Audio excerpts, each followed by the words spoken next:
I think if a lot of people in the public were to see this, they would be absolutely shocked and wondering why is it okay for one group and not the other.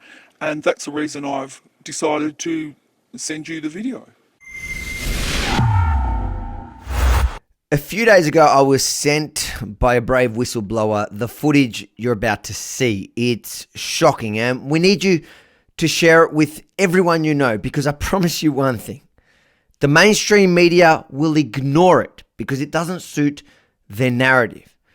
I'm hiding the identity of my source because, as you can understand, frankly, she can't afford to lose her job. I'm a social worker, and this was a part of our training. So it's partnered with the Department of Health and Human Services, and it's around, like, within the context of family violence. We've now got this whole new geological age that we're investigating.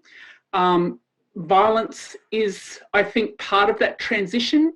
It sounds like a weird thing to say, but all across the world at the moment with the Black Lives Matter movement, there are things where violence has triggered an incredible response, and people are using a strength that they probably haven't had before if you've been an isolated person, but to really have that collective behind you and start to mobilizing different kinds of courageous conversations. Courageous conversations. Black Lives Matter's violence has triggered an incredible response. You mean this is courageous and incredible? Looters stormed into Lower Manhattan last night. They destroyed store windows in Soho and lit fires during another night of violent protests. There is nothing courageous or incredible about Black Lives Matter rioting and looting around the world.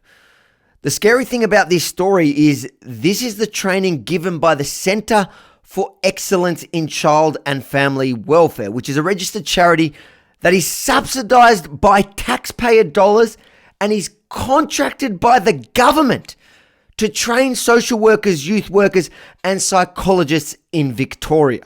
Practitioners that basically work with children and families, that's the message that they're putting out. Violence has triggered an incredible response. Violence against women and children by men, I watched the video, that's kind of the message that I'm getting, is bad.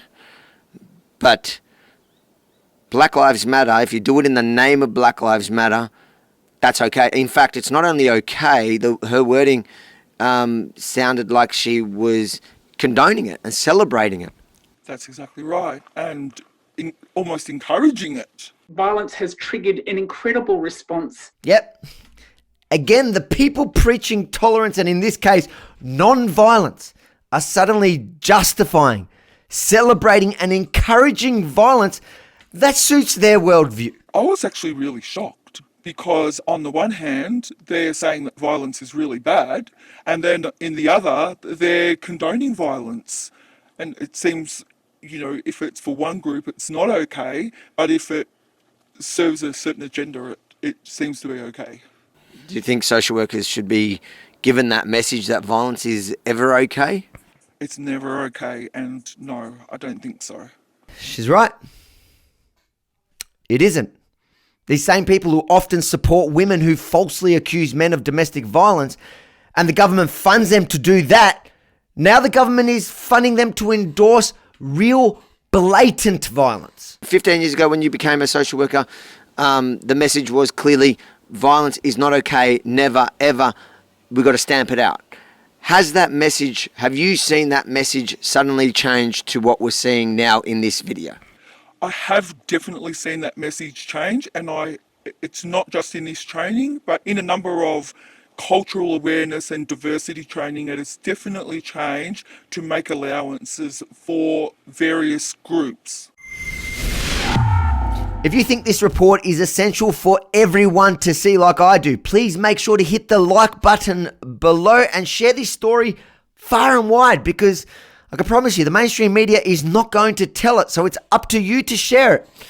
And make sure to subscribe to Rebel News on YouTube and hit that little notification button so you don't miss the stuff they don't want you to see.